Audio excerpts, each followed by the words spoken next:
The casting room was cold, not from the air conditioning, but from the energy. A sterile space with white walls, plastic chairs, and a single folding table. Behind it sat three producers, two with their heads buried in laptops, the third, Mitchell Crane, barely hiding his boredom. Next, he called out without looking up. A young black woman stepped into the room, her posture tall, expression calm. Her name was Zora Lane, 28 years old, fresh out of a theater tour that had taken her across the country in grassroots productions. She wasn't famous, not yet, but there was something about her presence, like she was carrying something bigger than herself. Mitchell barely glanced at her resume. Says here you did off-Broadway, he said, flipping the page like it insulted him. Any actual screen experience? Zora nodded professionally. A few shorts, two streaming series, recurring roles. I also trained under Margot Fields. Mitchell blinked. Margot Fields? The Margot Fields? Yes, Zora replied. I was one of her last students before she retired. That finally got a glance from the third producer, but Mitchell just sighed. All right, let's not waste time, he said. Scene 2, from the diner sequence. Zora nodded, centered herself, and launched into the monologue. Her voice was steady, measured, the cadence of someone who understood grief, heartbreak, and silent rage. The lines weren't just words, they lived in her. But she only got 20 seconds in before Mitchell raised his hand. Okay, he said, cutting her off. We've seen enough. Thank you. She paused midline, stunned. Sir, I wasn't finished. Mitchell leaned back. Look, we're looking for someone with more edge, more screen-ready polish. This isn't community theater. Thanks for coming in. There was a beat of silence. Then Zora straightened, nodded once, and calmly walked out of the room without another word. The second she left, one of the assistants whispered, That was the best performance we've seen today. Mitchell waved him off. She's not what we need, not the right type. Outside the studio, Zora stood for a moment under the gray sky. She breathed in, her jaw tight, her eyes burning not from sadness, but from a fire she'd known her whole life. She had been dismissed before. She had been underestimated before. But this time would be different. This time, the world would know her name. Zora didn't cry after the audition. She didn't even vent to her friends like she usually did. Instead, she went straight home, took off her heels, sat in silence, and replayed the moment Mitchell Crane had raised his hand to stop her. The disrespect wasn't unfamiliar, but this time, it hit deeper. Because she had come prepared.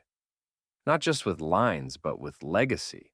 She'd carried her training, her mentors, her hours of unpaid theater work, her great-grandmother's faith, all of it into that room, and it was tossed aside with a smirk and a dismissive hand wave. By midnight, she'd pulled out her journal and scribbled one sentence, They will not forget me. The next morning, she received a call from her agent, a kind, relentless woman named Priya.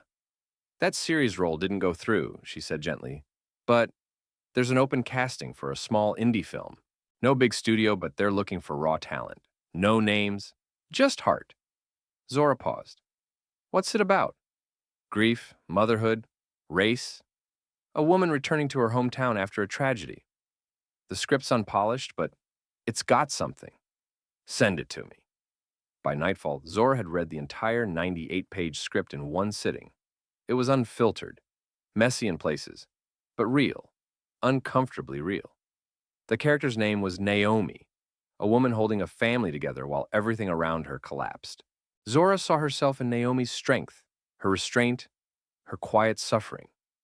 She auditioned for it via a self-tape, filmed in her kitchen with a single lamp and her phone propped up on cookbooks. No makeup, no costume, just truth. A week later, the film's director, an up-and-coming black woman named Tasha Green, called her directly. I don't need to see anyone else, Tasha said. You are Naomi. If you want it, it's yours. Zora didn't hesitate. Yes, the film, Ashes and Honey, began shooting in the outskirts of Atlanta. The budget was tight. The schedule was brutal. They filmed in real homes, borrowed clothes, and shared meals from one catering tray. But there was magic in the struggle. Tasha gave Zora creative space. Don't act, she would say. Just be. And Zora did. She bled into the role, carried Naomi's heartbreak into her own sleep. Her performance wasn't loud, it was lived. Crew members cried behind the camera. Even seasoned actors whispered during table reads. Where did she come from? She came from everywhere they refused to look. By the time filming wrapped, Tasha hugged Zora with tears in her eyes. You've done something here, she said. I don't know what will happen next, but it matters. Zora smiled. That's all I've ever wanted. Neither of them knew that the little indie project made for under $200,000 would go on to be the lightning bolt the film world didn't see coming. And Mitchell Crane? He hadn't heard the name Zora Lane again. Yet. But her silence was temporary. Because greatness doesn't beg to be noticed. It rises. 3 months after wrapping, Ashes and Honey debuted at the Sundance Film Festival in a modest screening room with creaky chairs and an audience of less than 100. Zora sat in the back row, gripping her knees, her heart pounding louder than the film's opening music. She hadn't seen the final cut. When her face appeared on screen, lit by natural morning light in the film's first close-up, the room fell into complete silence. And then, it stayed silent. Scene after scene, breath after breath, the crowd watched. Tasha's storytelling was intimate and fearless, and Zora's performance was magnetic. There was no melodrama, no acting for the camera, just truth bleeding through every frame. By the final scene, a wordless shot of Naomi staring into the horizon, eyes filled with resilience, the credits rolled, and no one moved. Then, one person stood. Then, another. Soon, the entire audience was on their feet in stunned applause. Not the kind given out of politeness, but the kind that fills your chest and refuses to leave. That night, social media buzzed. Who is Zora Lane? This performance broke me open. A star born in silence, not spectacle. The whispers began. Distributors took notice. Netflix sent emails. A24 requested meetings. Tasha and Zora were flooded with offers, but they remained grounded. We didn't make this to go viral, Tasha told Variety. We made it because it was real. Zora, when asked by a reporter who her biggest inspiration was, simply said, every black woman who ever got cut off and kept speaking anyway. Back in Los Angeles, Mitchell Crane scrolled through the headlines with mild curiosity. He paused at a still from Ashes and Honey. He squinted. Wait, he muttered. Is that the girl from... He clicked play, and as soon as Zora spoke her first line, his jaw slowly dropped open. Mitchell Crane couldn't sleep. He replayed the audition in his mind. The one where he'd dismissed her after 20 seconds. The one where she had looked him in the eye with quiet defiance and walked out without flinching. Now that same woman was everywhere. Billboards, interviews, magazine covers. Zora Lane wasn't just a rising actress. She was becoming a movement. Critics called her the soul of modern cinema. Directors who'd once passed on her now begged to meet. But Zora remained focused. She wasn't chasing fame. She was chasing purpose. She spent her days reading scripts, carefully choosing her next project, and visiting community centers to speak to young girls who looked like her. I'm not here because someone let me in, she said during a school visit. I'm here because I refused to leave. Meanwhile, Ashes and Honey gained momentum during awards season. It received multiple nominations, Indie Spirit Awards, Critics' Choice, even the Golden Globes. But when the Oscar nominations were announced, the world froze for one name. Best Actress, Zora Lane. Ashes and Honey Mitchell stared at the screen in disbelief. His assistant peeked into his office. Didn't she audition for you last year? He couldn't answer, because he knew the truth. He hadn't just overlooked her. He disrespected her, and now the entire industry was bowing to the woman he tried to erase. But Zora? She wasn't looking back. She was moving forward, toward something much bigger than a golden statue, toward a reckoning. The Oscars were only weeks away, and Zora Lane's name was on every prediction list in bold, confident font. Best Actress frontrunner, the indie powerhouse, Hollywood's new North Star. But Zora wasn't caught up in the noise. Instead, she spent her days preparing the only way she knew how, staying grounded. She declined designer sponsorships. She said no to every interview that wanted a tearjerker origin story. "They want me to beg for this moment," she told Tasha during a quiet dinner. "But I've already earned it." Tasha nodded. "You don't have to prove anything anymore. Let them catch up." Meanwhile, Mitchell Crane was in crisis mode. The entertainment blog Inside Reel had published a story titled "Zora Lane's Oscar Nod Came After a Rejected Audition," complete with leaked footage of Mitchell cutting her off mid-scene. The headline went viral in hours. Proof that the industry still doubts black excellence until it's undeniable. From overlooked to Oscar-nominated, Zora's silent revenge. Mitchell's inbox exploded. Colleagues distanced themselves. Studios he worked with pulled his name from panels. He issued a weak apology. "Casting is subjective. I wish Ms. Lane the best." But it only made things worse, because Zora didn't need to say a word. Her performance spoke louder than anything he could draft in a press release. Still, despite the media chaos, Zora never addressed the clip, not once. Until the Oscar nominees roundtable, she was seated with other top actresses, veterans, icons, and breakout stars. The moderator turned to her and asked gently, "There's been a lot of talk about rejection and respect. How do you process being doubted and then celebrated?" Zora smiled slowly. "I don't think of it as being doubted. I think of it as being delayed. My voice didn't change. My talent didn't change. What changed is who finally chose to listen." A moment of stunned silence followed. Then applause. She wasn't just acting anymore, she was teaching. The Oscars were fast approaching, and whether or not she walked away with the statue, one thing was clear. She had already won something far more powerful. She had changed the room.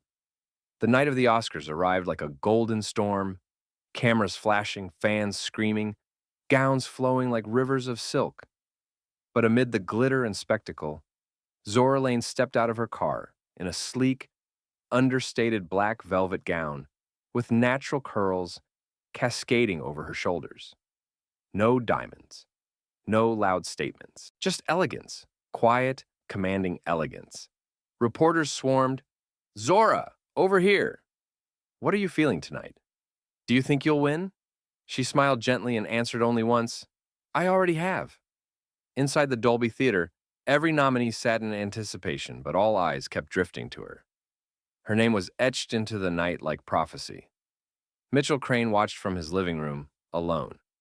His phone had been silent all day. No invites, no parties, just the weight of regret. He watched as Zora's face lit up the screen, seated among Hollywood's royalty. It still stunned him. Not that she had made it, but that he had been so blind to her light. Backstage, as presenters stepped up to announce Best Actress, Zora held no notes, no speech. She had written something weeks ago, but decided to leave it at home. "Oh, if it's meant to be," she'd told Tasha, "I'll know what to say." "And the Oscar goes to..." The presenter paused, smiling. "Zora Lane, Ashes and Honey." The room erupted. Gasps, cheers, standing ovation.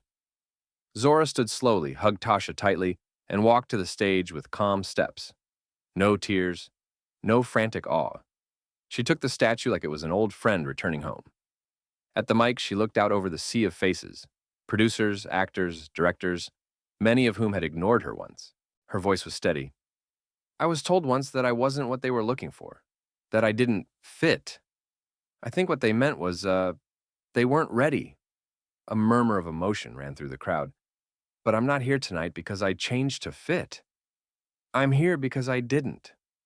She held the Oscar high, not for herself, but for every unseen woman who ever walked out of a room knowing she left her soul behind.